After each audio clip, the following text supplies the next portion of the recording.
भारत के विदेश मंत्री एस जयशंकर ने शनिवार को कहा कि वास्तविक नियंत्रण रेखा LAC पर मौजूद स्थित चीन द्वारा सीमा पर सैनिकों को एकत्र न करने के लिखित समझौते की अवहेलना करने के कारण पैदा हुई है। ऑस्ट्रेलियाई विदेश मंत्री मारिस पायने के साथ संयुक्त संवाददाता सम्मेलन में जयशंकर ने कहा कि जब कोई बड़ा देश लिखित प्रतिबद्धताओं की अवहेलना करता है तो ये पूरे अंतर्राष्ट्रीय समुदाय के लिए चिंता का विषय होता है।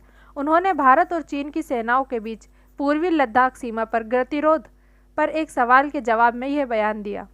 ये पूछे जाने पर कि क्या शुक्रवार को यहाँ क्वाड के विदेश मंत्रियों की बैठक में भारत चीन सीमा पर गतिरोध के मुद्दे पर चर्चा हुई, जयशंकर ने हाँ में जवाब दिया। उन्होंने कहा, हाँ, हमने भारत चीन संबंधों पर चर्चा की क्योंकि यह हमारे पड़ोस में होने वाले घटनाक्रम की जानकारी एक दूसरे को देने के तरीके का एक हिस्सा है।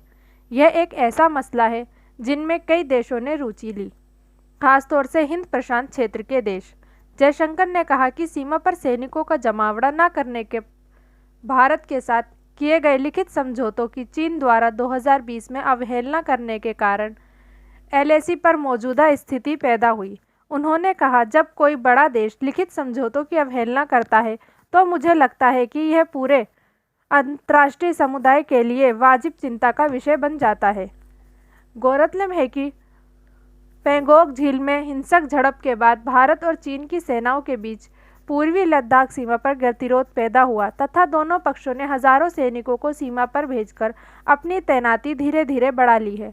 दोनों देशों के बीच गलवान घाटी में हिंसक झड़प के बाद तनाव पैदा हुआ था।